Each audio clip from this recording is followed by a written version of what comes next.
Donc alors là c'est le double fond, donc c'est l'école de magie où on prend nos cours.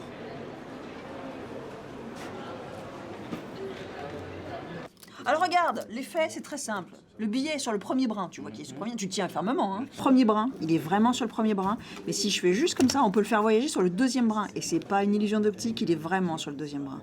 Mais aussi sur le troisième, c'est ça qui est dingue, c'est que le voyage ne s'arrête jamais, il peut même aller sur le dernier, voire même revenir sur le premier brin. Quoi? C'était nul. Vraiment qui est une indépendance des doigts, c'est hyper dur. C'est son. Il est bien aussi. On peut le passer s'il te plaît sur le premier pan de l'élastique. Ouais, Avec l'ouverture vers toi, super. Et là il faut tenir bien fort. d'accord. Parce que dans un instant il va voyager. Non. Si, bon, pas très loin, mais il peut déjà voyager sur le deuxième. Ah yes. Les gens, la plupart du temps, ils ont jamais vu de magie avant toi. Donc c'est top.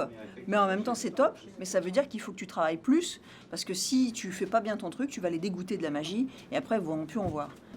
Ouais, non. Ce qu'il faut, c'est que tu sois pas comme ça, quoi. Ah ouais. Tu vois, tu mets un peu vert. La magie, ça reste une passion, c'est un peu comme la musique de quelqu'un qui aimerait vivre de la musique ou un dessinateur qui ferait du dessin toute la journée. C'est très prenant, on voit pas les journées passer. Certes, c'est 35 heures par semaine, on a beaucoup de transport, on a beaucoup de travail chez nous, mais ça passe à une vitesse affolante.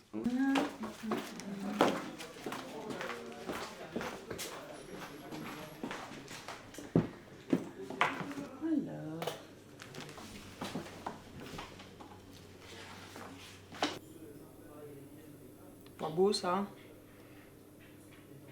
Donc on a un diplôme d'État reconnu par le ministère du Travail, équivalent à Bac+2, qui bénéficie bien sûr de tous les financements publics, comme toute formation pour les métiers artistiques, aussi bien comme la danse, le théâtre, le cirque, le cinéma, etc. Et donc c'est juste énorme.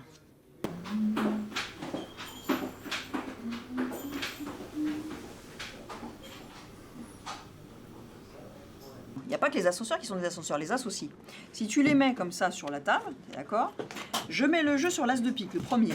Et en faisant juste ça, l'as de pique remonte sur le dessus du jeu, alors qu'il était dessous. C'est pareil, l'as de cœur, tu le mets dessus. Et en fait, il n'est pas dessus, parce que si je fais juste ça, il descend. C'est un truc de malade, je te dis. Tu mets le jeu sur l'as de trèfle, comme ça. Et si tu fais juste ça, hop, ça le fait remonter. Et le dernier, l'as de carreau, tu le mets dessus, tu appuies sur le bouton, et hop, il descend. C'est un truc de fou, je te le dis. Un truc de fou. T'es dans ce genre de truc après pour le... Pas pour le tour qu'on a eu là, mais pour...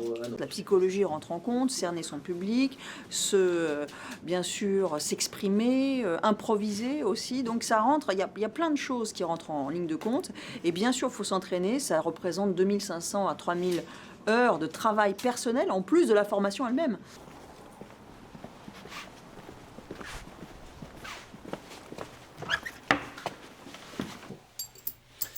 Bah alors, perfectionne. Exactement.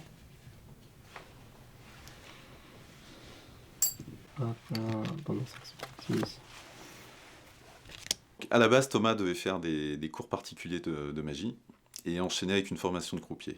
Quand on a su qu'il y avait une formation de magicien qui était reconnue par l'État avec un équivalent de Bac+2, on n'a pas hésité un instant et on s'est dit voilà, ça peut être vraiment un tremplin dans ce métier-là qui reste un métier artistique.